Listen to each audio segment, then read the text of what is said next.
मिट्टी की कहानी।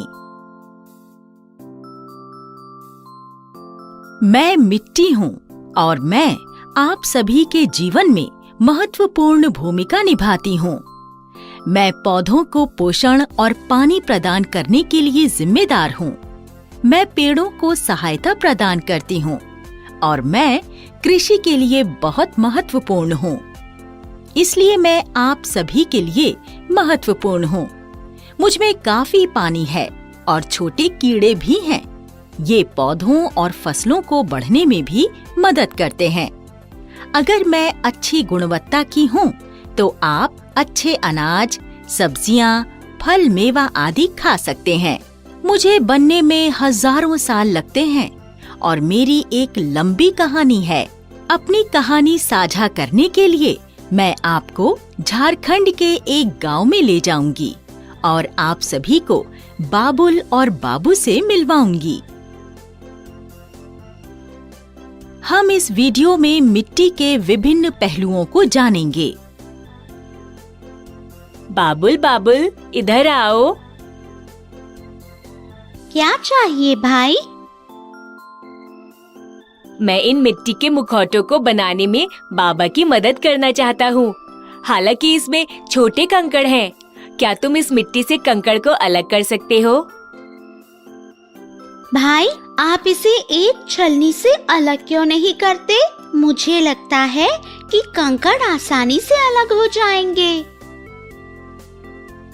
हाँ, ये बढ़िया विचार है। पता नहीं मैंने इसके बारे में क्यों नहीं सोचा। अंदर से एक छलनी लाओ और कंकड़ को मिट्टी से अलग करो। मैं अभी आता हूँ।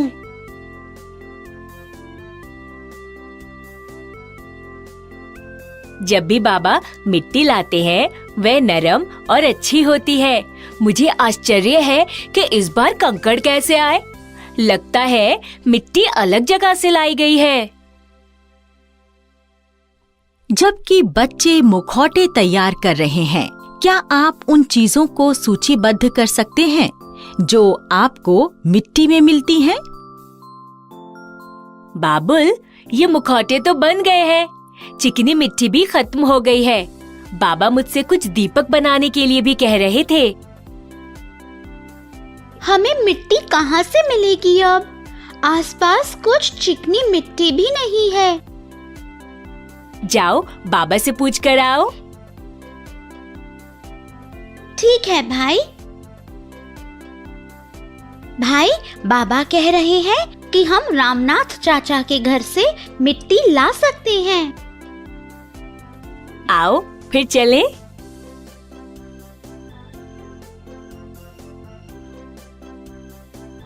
अरे, परिमल भैया दिख रहे हैं। परिमल भैया, नमस्ते। भैया, ये मशीन किस लिए है? बाबुल और बाबू, आप लोग यहाँ? भैया, बाबा ने हमें चिकनी मिट्टी लाने के लिए भेजा है, लेकिन यह मशीन? ओह, ये एक ड्रिल मशीन है। इसका क्या उपयोग है? हमारा कुआं सूख गया है और हमें पानी की समस्या हो रही है। इसलिए पिताजी जमीन को खुदवा रहे हैं। इससे क्या होगा? एक हैंड पंप लगवाएंगे जिससे पानी मिल सके। ओह, लेकिन मुझे यहाँ कोई भी कर्मी दिखाई नहीं दे रहा है। अभी वे नीचे बैठे हैं। बहुत खोदने पर एक बड़ी चट्टान थी। आगे खोद नहीं पाए। सब कर्मी एक दूसरी मशीन लाएंगे जिससे चट्टान को तोड़ा जा सके। बड़ी चट्टान? मुझे लगा कि जमीन में केवल मिट्टी है।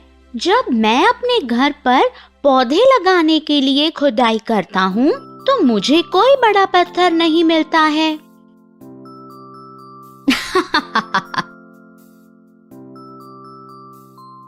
और छेद के पास कीचड़ के ढेर को देखो। इसकी रचना को देखो। यह भूरा है, लाल है और फिर यह हल्का भूरा भी है। बहुत अच्छा अवलोकन है। क्या कोई बता सकता है कि मिट्टी कैसे बनती है? मुझे यकीन है कि तुम दोनों ने पिछली कक्षाओं में इसके बारे में सीखा होगा। हाँ, मैंने पढ़ा था कि धूप, बारिश और नमी के कारण बड़ी चट्टान धीरे धीरे टूट टूट के छोटे टुकड़ों में बिखर जाती है और इस तरह मिट्टी का निर्माण होता है। ये सब होने में हजारों साल लगते हैं। भाई, याद है जब हम मिट्टी को छलनी से साफ कर रहे थे, कंकड़ पत्थर मिले थे। हाँ, बिल्कुल सही कहा। बड़ी चट्टानों के टूटने पर वे छोटे पत्थर और फिर धीरे धीरे और छोटे पत्थर और फिर मिट्टी बन जाती है। सूरज, हवा, जलवायु की क्रिया से यह सब होता है। इस प्रणाली को अपक्षय कहा जाता है। यूं तो मिट्टी की ऊपरी सतह पर भी आपको कुछ कंकड़ और रेत वगैरह जरूर मिलेंगे। जिस ढेर को तुम यहाँ देख रहे हो वह मिट्टी की अलग अलग परतें हैं। अच्छा, अभी मैं समझा। मिट्टी अनेक परतों की बनी होती है। मैं तुम दोनों को मिट्टी की परिच्छेदिका के बारे में समझाता हूँ, यानी कि उसकी परतों की व्यवस्था के बारे में। भाई देखो, परिमल भैया क्या कह रहे हैं। मैं एक बोतल और एक गिलास में पानी लेकर आऊंगा। ठीक है भैया। देखो, मुझे एक पारदर्शी बोतल मिली है और इसमें मैं मुट्ठी भर मिट्टी डाल रहा हूँ और एक गिलास पानी डाल रहा हूँ। अब तुम क्या देख रहे हो? देखो, मिट्टी के कंकड़ पत्थर नीचे बैठ रहे हैं। सही है। तो यह सिर्फ एक नमूना है। तुम इसे रात भर रखोगे तो और स्पष्ट दिखेगा। ओह, मैं यहाँ भी फर्क देख सकता हूँ। सबसे नीचे छोटे पत्थर हैं, फिर रेत है। बिल्कुल सही। फिर गाद है और अंत में नरम मिट्टी है। सबसे ऊपर आप सड़े गले जैव पदार्थ देख सकते हैं। इसे ह्यूमस कहा जाता है, जो पौधों का पोषण है। क्या धरती के नीचे भी मिट्टी इस तरह व्यवस्थित है? हाँ, तुम्हारा अनुमान सही है। धरती में मिट्टी की अलग अलग परतें हैं। सबसे ऊपरी परत को शीर्ष मिट्टी कहा जाता है। इसमें ह्यूमस होता है। मुझे पता है कि इस पर पौधे उगते हैं। नीचे की अगली परत को मध्य परत कहा जाता है। इसमें खनिज होते हैं। क्या इसके बाद चट्टानें हैं? इस परत में छोटे पत्थर होते हैं और आखिरी परत को आधार शैल या बेड रॉक कहा जाता है। मिट्टी की किस परत में पानी होता है? सबसे ऊपरी परत में पानी होता है। तल पर रेत और बजरी पानी की निकासी में मदद करते हैं ताकि जड़ें सड़ न जाएं। भैया, जैसा कि ह्यूमस में जैव पदार्थ है और ये पौधों के पोषण में मदद करता है, क्या हम भी मिट्टी में अच्छी चीजें डाल सकते हैं? तुम क्या करना चाहते हो? मैं जमीन को थोड़ा खोदकर उसमें सूखे पत्ते, फलों के छिलके, सब्जी के छिलके इत्यादि डालना चाहता हूँ। मुझे यकीन है कि ये मिट्टी को मदद करेगा। हाँ, तुम सही कह रहे हो। हमें केवल जैव पदार्थों को मिट्टी में डालना चाहिए, न कि प्लास्टिक और अन्य कृत्रिम चीजों को। इससे मिट्टी खराब होगी। धन्यवाद भैया। कृपया हमें मिट्टी दें, हम घर चलेंगे।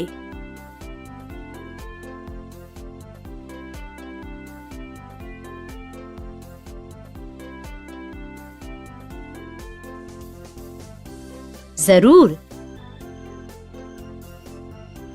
बच्चों, इस वीडियो में हमने मिट्टी के विभिन्न पहलुओं के बारे में सीखा। मिट्टी की कहानी भाग 2। नमस्ते बच्चों, अब आप सब जान गए होंगे कि मिट्टी यानी मृदा हमारे प्राकृतिक संसाधनों में से एक महत्वपूर्ण संसाधन है। क्या आपको मिट्टी की विभिन्न परतों की जानकारी है?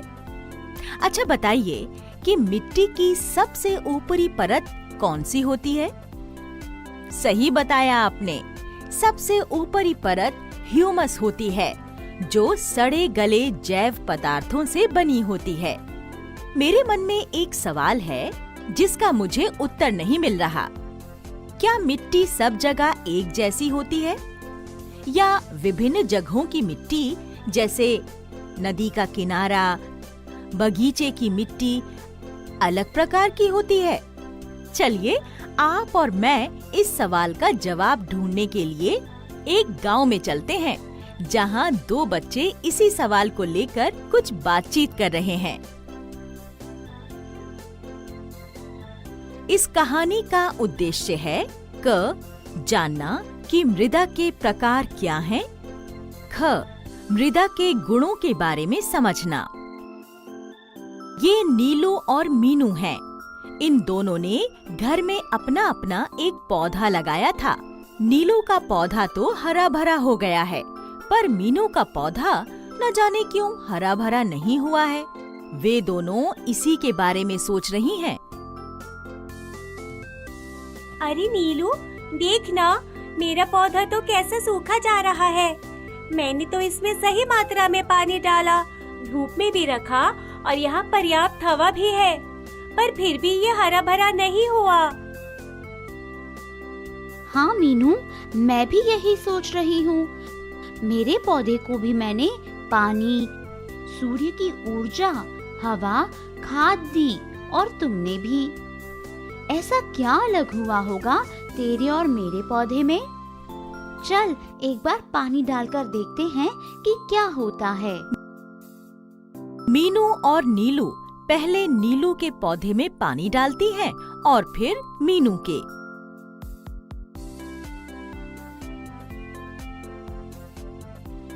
देख मीनू, पानी धीरे धीरे मिट्टी में जा रहा है और फिर थोड़ा पानी यहीं ऊपर रुक गया है। वह थोड़ी देर में मिट्टी में मिल जाएगा। चल अब तेरे पौधे में पानी डालते हैं। अरे यह देख मीनू, तेरे पौधे की मिट्टी ने एक साथ इतनी तेजी से सारा पानी सोख लिया। नीलू, तुझे याद है तुमने अपने पौधे की मिट्टी रामू काका के बगीचे से ली थी और मैंने वहाँ जो रेतीली मिट्टी पड़ी थी उसका उपयोग किया था। हाँ मीनू, चल हम एक प्रयोग करते हैं। हम अपनी यह पहेली सुलझाने के लिए 3 जगहों से मिट्टी इकट्ठी करते हैं। फिर हम उसमें पानी डालकर देखेंगे कि क्या होता है। मीनू और नीलू घर से 3 बर्तन लेती हैं। फिर वे दोनों रामू काका के बगीचे की मिट्टी उठाती हैं। थोड़ी रेतीली मिट्टी उठाती हैं और कुछ मिट्टी वे रास्ते में शंकर काका के खेत से लेती हैं। फिर घर लौटकर वे अलग अलग मिट्टी के नमूनों को अलग अलग बर्तन में रख देती हैं। चल मीनू, अब हम इन तीनों में बराबर पानी डालते हैं।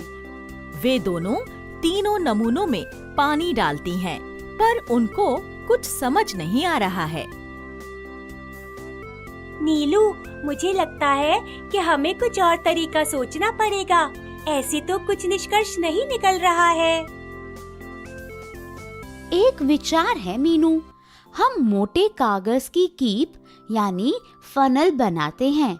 मैंने 6ठी कक्षा में विज्ञान की कक्षा में कीप बनाना सीखा था। फिर हम कीप से मिट्टी को एक प्लास्टिक की टूटी बोतल में डालते हैं। उसके नीचे एक प्लेट रख के हम उसमें पानी डालकर देखेंगे। ऐसे हमें यह पता चल सकेगा कि कौन सा मिट्टी का नमूना कितना पानी सोख रहा है। चल मैं देखती हूँ। मैं प्लास्टिक की 3 बोतलें लाती हूँ। कल हिमा ने अलग की थी। और मैं कीप बनाती हूँ। चल अब सब तैयार है। अब हम पहले रेतीली मिट्टी का नमूना डालते हैं और फिर बगीचे वाली और फिर शंकर काका के खेत की। मीनू तीनों कीपों से मिट्टी डालती है और नीलू फिर एक एक करके पानी डालती है। वे दोनों थोड़ा इंतजार करती हैं। ये देख नीलू, रेतीली मिट्टी से कितना सारा पानी बह गया। मैंने देखा था कि रेतीली मिट्टी में रेत और कंकड़ का अनुपात बहुत ज्यादा था, पर शंकर काका के खेत की मिट्टी में चिकनी मिट्टी का अनुपात दूसरे कणों से ज्यादा था। हाँ, तू सही सोच रही है मीनू, मैंने भी यह देखा था। और बगीचे की मिट्टी में मैंने देखा कि बड़े और छोटे कणों का अनुपात लगभग एक समान था। नीलू, ये देख, शंकर काका के खेत से ली हुई मिट्टी ने पानी बहुत कम सोखा है और बगीचे की मिट्टी में से थोड़ा पानी बह गया और थोड़ा पानी रह गया है। हाँ मीनू, सही कह रही हो। क्या इसका मतलब है कि जो पौधे रेतीली मिट्टी में उगते हैं उन्हें कम पानी की आवश्यकता है और जो पौधे बगीचे की मिट्टी में उगते होंगे उन्हें उपयुक्त पानी की आवश्यकता होती है? अच्छा, शंकर काका के खेत में ज्यादातर चावल उगता है और बाबा ने बताया था कि चावल की खेती के लिए ज्यादा पानी की आवश्यकता होती है, तो उस प्रकार की चिकनी मिट्टी में से पानी कम मात्रा में निकलता होगा, जैसे हमने अभी अपने प्रयोग में देखा। मुझे याद है कि मैंने पढ़ा था कि रेगिस्तान में रेतीली मिट्टी होती है, इसलिए वहाँ कम पौधे उगते हैं। जैसे हमने अभी देखा कि रेतीली मिट्टी में से पानी कितनी जल्दी निकल जाता है, तो पौधों को पर्याप्त मात्रा में पानी नहीं मिल पाता है। और ये बगीचे वाली मिट्टी पर्याप्त पानी सोखती है और बाकी पानी पौधे की जड़ों में चला जाता है। मीनू, तुमने भी तो रेतीली मिट्टी का प्रयोग किया था अपना पौधा उगाने के लिए। हाँ नीलू। अच्छा, क्योंकि रेतीली मिट्टी में से ज्यादातर पानी बह जाता है, इसलिए तुम्हारा पौधा हरा भरा नहीं हुआ है। और मेरे पौधे में बगीचे वाली मिट्टी थी जो सही मात्रा में पानी सोखती है, इसलिए मेरा पौधा हरा भरा हो गया। यानी कि मिट्टी के कणों के आकार के अनुसार मृदा को विभाजित कर सकते हैं। मेरी अध्यापिका ने हमें बताया था कि कपास, सब्जियों को उपयुक्त पानी चाहिए होता है और चावल और गन्ने को उगने के लिए बहुत ज्यादा पानी की आवश्यकता होती है। हाँ, तो उसके अनुसार और हमारे प्रयोग के नतीजे से मिट्टी के अलग अलग प्रकार होते हैं। मिट्टी के कणों के अनुसार मिट्टी को रेतीली मिट्टी, चिकनी मिट्टी और चिकनी और बलुई मिट्टी में विभाजित किया जा सकता है। अरे मीनू, तू तो बिल्कुल एक अध्यापिका जैसे समझ रही है, बस एक चश्मे की कमी है। मीनू, तुझे क्या लगता है कि शंभू काका जो मिट्टी के घड़े और सुराही बनाते हैं, वे किस मिट्टी का उपयोग करते होंगे? चल नीलू, उनसे पूछते हैं। देखा दोस्तों, नीलू और मीनू ने कितना अच्छा प्रयोग किया और मेरे सवाल का जवाब भी ढूंढ निकाला। मिट्टी या मृदा का हम 3 रूप से वर्गीकरण कर सकते हैं। क, बलुई मिट्टी, जिसमें रेत या बड़े कणों का अनुपात ज्यादा होता है। ख, मृणमय मिट्टी, जिसमें कीचड़ का अनुपात ज्यादा होता है और छोटे कण अधिक होते हैं। ग, दुमटी मिट्टी, जिसमें बड़े और छोटे कणों का अनुपात एक समान होता है। अब मैं भी नीलू जैसे सोच रही हूँ कि घड़े और सुराही कौन सी मिट्टी से बनते हैं। जल्द मिलते हैं दोस्तों। अब मिट्टी की कहानी भाग 3। पिछले वीडियो में आपने मिट्टी के प्रकार और मिट्टी के गुणों के बारे में जाना। मिट्टी जीवन का स्रोत है। मिट्टी के बिना न पेड़ पौधे उग सकते हैं, न ही किसान खेती कर सकता है। हमने ये भी सीखा कि मिट्टी में खनिज, पत्थर, कीड़े इत्यादि होते हैं। इस वीडियो में मिट्टी के कुछ और पहलुओं को जानेंगे। मैं आपको केरल के वायनाड ले चलती हूँ। यहाँ बिजू अपनी बहन शीना के साथ मिट्टी में खेल रहा है। इस वीडियो का उद्देश्य मिट्टी में नमी और अलग प्रकार के मिट्टी द्वारा जल का अवशोषण या अब्जॉर्प्शन के बारे में जानना है। मिट्टी में खेलने का मजा ही अलग है। और देखो, मैं थोड़ी रेत भी लाई हूँ। चलो इस रेत से घर बनाएंगे और ये चिकनी मिट्टी से गुड्डा गुड़िया बनाएंगे।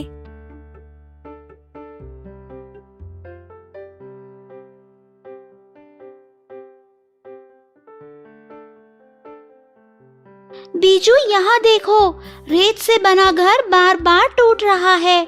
इस रेत में ज्यादा गीलापन नहीं है। थोड़ा पानी और डालो। देखते हैं कि ऐसा करने से यह रेत का घर मजबूत बनता है या नहीं। चलो मैं थोड़ा सा पानी डालकर देखता हूँ, क्योंकि अगर ये चिकनी मिट्टी की तरह गीला हो गया तो ये रेत का घर खराब हो जाएगा। देखो बीजू, कितना अच्छा घर बन गया। बच्चों, जल्दी आओ और खाना खाओ। तुम दोनों को शाम को बाहर भी जाना है। चलो बीजू, माँ बुला रही है। वाह, तुमने चिकनी मिट्टी से कितना अच्छा खिलौना बनाया है। हाथ कितने चिपचिपे हो गए। चलो साबुन से धो लेते हैं। इस खिलौने को मैं सूखने के लिए तुम्हारे रेत के घर के साथ रख देता हूँ। शीना, तुम्हारा रेत का घर फिर से टूट गया। और ये क्या? इस रेत में नमी ही नहीं है। लगता है इसीलिए ये घर टूट गया। तुम्हारा खिलौना तो नहीं टूटा बीजू, मगर देखो, यह खिलौना भी सूख सा रहा है। लगता है नमी खत्म हो रही है। तुम सही कह रही हो। ये दोनों धूप में थे। रेत का घर तो पूरा टूट गया और मेरा खिलौना अभी भी सूख रहा है। तुमने देखा होगा कि जब बारिश होती है तो हमारा आंगन गीला हो जाता है और कुछ घंटों के बाद सब सूख जाता है। क्या इसका मतलब है कि मिट्टी में नमी होती है? क्या ये नमी धूप या गर्मी की वजह से सूख जाती है? हाँ, मिट्टी में नमी होती है। बच्चों, आ जाओ, थोड़ी देर आराम करो। आपको शाम में पुष्प प्रदर्शनी में जाना है। चलो, माँ बुला रही है।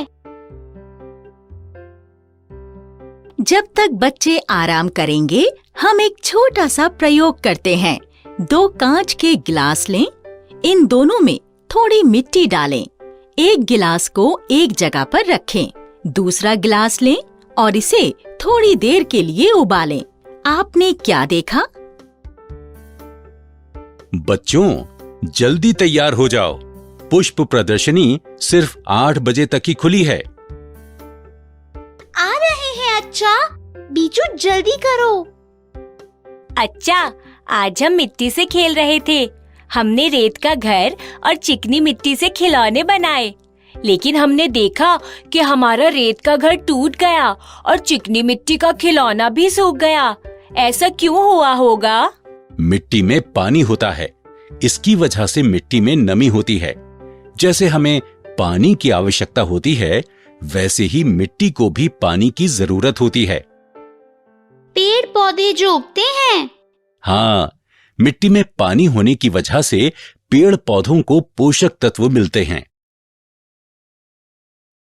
पानी के कारण पेड़ हरे भरे होते हैं और सब्जी, फल और फूल भी तो उगते हैं, है ना अच्छा? हाँ, पानी के माध्यम से पौधों को घुलतिया यानी डिसॉल्व पोषक तत्व जैसे नाइट्रोजन, फास्फोरस, पोटेशियम और कैल्शियम इत्यादि उनकी जड़ों तक पहुंचते हैं। फिर जड़ों से पौधों को पोषण मिलता है। लो, हम पुष्प प्रदर्शनी में आ गए। यहाँ आपको अलग अलग फूल, पौधे, बीज, पौधों के अलग अलग उपोत्पाद या बाई प्रोडक्ट्स जैसे मुरब्बा, अचार इत्यादि भी मिलेंगे। वाह, कितने सारे फूल हैं। और देखो, यहाँ कितने सारे अलग अलग पेड़ हैं। तुम लोग यहीं पर रुको, मैं अभी आता हूँ। बीजू, यह देखो, यह सभी फूल कितने प्यारे लग रहे हैं। यहाँ कुछ लिखा है शीना। यहाँ लिखा है कि यह फूल अलग अलग तरह की मिट्टी में उगाए गए हैं। नमस्ते बच्चों, मेरा नाम कॉस्मोस फूल है और पता है मैं रेत में उगता हूँ। ये फूल तो बात कर रहा है। पता है, जिस रेतीली मिट्टी में मैं खिलता हूँ उसमें जल निर्माण क्षमता पर्याप्त नहीं है, इसलिए इस प्रकार की मिट्टी में बहुत सारी हवा मौजूद होती है। मेरे लिए अच्छी तरह से बढ़ना बहुत मुश्किल है, फिर भी मैं कोशिश करके देखो कितनी खूबसूरती से बढ़ा हूँ। इसलिए तो मुझे पुष्प प्रदर्शनी में प्रदर्शित किया गया है। क्या तुम मुझे घर ले जाना चाहोगे बच्चों? इस फूल की मिट्टी की जल धारण क्षमता बहुत कम है। ये फूल कितना सुंदर है और इसे तो पानी भी ज्यादा नहीं चाहिए। मैं इसे घर ले जाना चाहता हूँ। बच्चों, आप दोनों मुझे देखो। मैं वसंत की शुरुआत से लेकर मध्य गर्मियों तक खिलता हूँ। मैं सफेद से गुलाबी, लाल और पीले रंगों में खिलता हूँ। पता है, मैं मृण्मय मिट्टी यानी क्ले में खिलता हूँ। बच्चों, इस मिट्टी की जल धारण क्षमता बहुत अधिक है। बच्चों, इस गीली मिट्टी से आप खिलौने भी बना सकते हो। ये मिट्टी हर जगह मौजूद है। मुझे आप लोग घर ले चलो। ये मिट्टी कार्बनिक पदार्थों से समृद्ध है। कितना अच्छा है, लेकिन इसकी मिट्टी की जल धारण क्षमता काफी अधिक है, तो इस फूल को ज्यादा पानी चाहिए। क्या करें बीजू, इसे घर ले जाएं? बच्चों, मैं सबसे अच्छा हूँ। जिस मिट्टी में मैं खिलता हूँ उसे दुमटी मिट्टी यानी लोमी कहते हैं। इस मिट्टी में रेत, मिट्टी और गाद तीनों होती है। इसमें पर्याप्त ह्यूमस भी होता है। इसकी जल धारण क्षमता अच्छी है, ना कम ना ज्यादा। इस मिट्टी में पर्याप्त हवा मिलती है। ये खेती के लिए अनुकूल है। इस मिट्टी की वजह से पौधों की जड़ों को पानी, हवा और बढ़ने के लिए पर्याप्त जगह मिलती है। मैं भी हर जगह खिलता हूँ। मुझे घर ले चलो। बाप रे बाप, इन फूलों के बीच काफी झगड़ा हो रहा है। बीजू, क्या करें? अच्छन कहाँ है? पहले उनसे पूछ तो लें। बच्चों, आप दोनों किससे बात कर रहे थे? किसी से भी नहीं। अच्छा, आप बताइए, इन तीनों में से कौन सा फूल आपको अच्छा लगा? हम उसी फूल को घर ले जाएंगे। मुझे तो तीनों के तीनों अच्छे लगे। इन तीनों को घर ले चलते हैं। क्या यहाँ झगड़ा कम था? फिर हम तीनों वहाँ भी लड़ेंगे। हाय। बच्चों, इस वीडियो में आपने पौधों में नमी के बारे में और अलग अलग मिट्टी की जल धारण क्षमता के बारे में सीखा है। उम्मीद है कि ये वीडियो आपको अच्छा लगा। मिट्टी की कहानी भाग 4। नमस्ते बच्चों, कैसे हैं आप सब? मैं एक रेल यात्रा पर गई थी। मैंने उत्तरी भारत के कई राज्य देखे, जैसे पंजाब, हरियाणा और उत्तर प्रदेश। जितनी अलग इन प्रदेशों की बोलियां हैं, उतनी ही अलग यहाँ की मिट्टी है। पंजाब में हरे भरे लहलहाते हुए खेत, हरियाणा में कपास की फसल और उत्तर प्रदेश में धान की फसल। हर क्षेत्र की अलग फसल। कितनी अचरज भरी बात है ना? हर प्रदेश में अलग अलग फसल क्यों उगाई जाती है? क्या इसका संबंध वहां की मिट्टी से है? आइए इस वीडियो के पात्र नीलू और मीनू के साथ चलते हैं इस सवाल का जवाब ढूंढने। इस कहानी के उद्देश्य हैं क. विभिन्न प्रकार की मिट्टी में अलग-अलग तरह की फसलें उगती हैं। ख. जल, वायु, वर्षा से मिट्टी की संरचना प्रभावित होती है। मीनू अपनी दादी माँ के गांव से कल लौट कर आई थी। वो अपनी सबसे प्रिय सहेली नीलू से मिलने उसके घर आई है।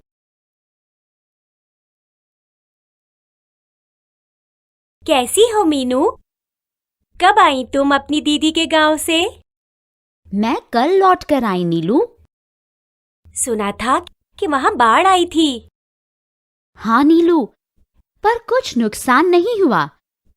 ज्यादा वर्षा के कारण नदी का स्तर बढ़ गया था। पर पता है नीलू, नदी के तेज बहाव की वजह से आसपास की सारी मिट्टी बह गई।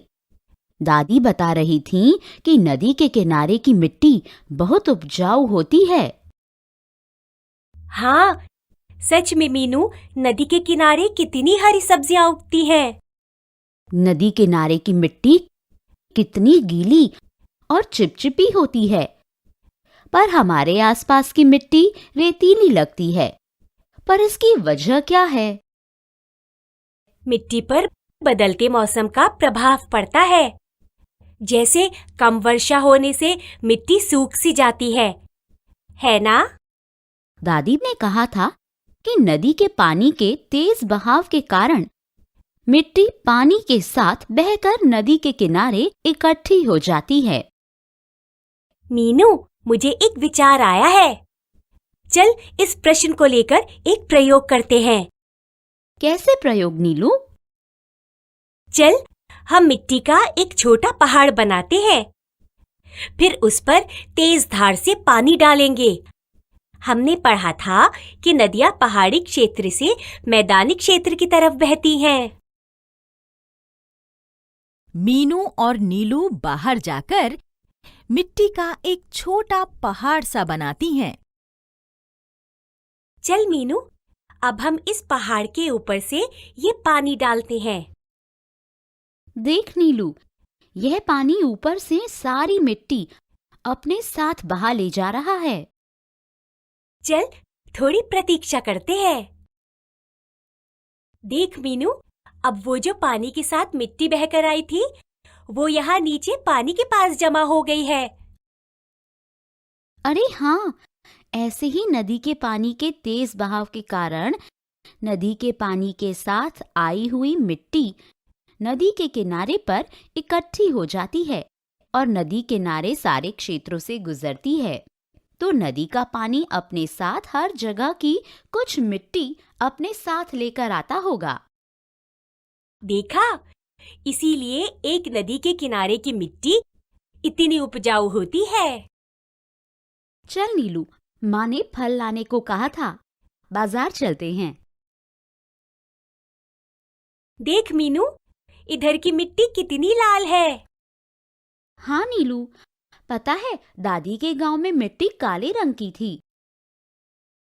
ऐसा क्यों होता है कि कहीं की मिट्टी लाल होती है, कहीं की भूरी और कहीं की काली? पास ही एक खेत में एक किसान काम कर रहा था, जिसने उनकी बातें सुनी। बच्चों, मिट्टी में कई खनिज पदार्थ होते हैं, जैसे लौह आदि, और इन पदार्थों की वजह से मिट्टी का रंग अलग होता है। हमारे गांव की मिट्टी में लोहे की मात्रा ज्यादा होने की वजह से वह लाल रंग की है। अच्छा काका, हमने मिट्टी के अलग प्रकार के बारे में तो पढ़ा था, पर खनिज पदार्थों का उसके रंग पर असर होता है, यह नहीं पता था। दादी बता रही थी कि उनके गांव की मिट्टी काली इसलिए है क्योंकि वहां की मिट्टी में बहुत वर्षों पहले की ज्वालामुखी के लावा और चट्टानों की राख मिली हुई है और इसके कारण वह मिट्टी बहुत उपजाऊ भी होती है। ये तो बहुत अनोखी बात है। मुझे तो और जानने की इच्छा हो रही है मीनू। चल फल लेते हैं, फिर पुस्तकालय से किताब लेकर विस्तार से पढ़ते हैं। दोनों सहेलियां बाजार से फल खरीदती हैं और फिर पास के पुस्तकालय जाकर किताब ढूंढती हैं। यह देख नीलू, मिल गई। इस किताब का नाम है मिट्टी हमारी धरोहर। देख, यहाँ लिखा है कि भारत के कई क्षेत्र जैसे आंध्र प्रदेश में गुंटूर, महाराष्ट्र की मिट्टी काली होती है क्योंकि वहाँ ज्वालामुखी की राख मिली हुई है। इस प्रकार की मिट्टी बहुत उपजाऊ होती है। इस तरह की मिट्टी में अनानास, कपास और नींबू उगता है। काका ने बताया था कि खनिज पदार्थों की वजह से मिट्टी का लाल रंग होता है और ज्वालामुखी की राख की वजह से काला होता है।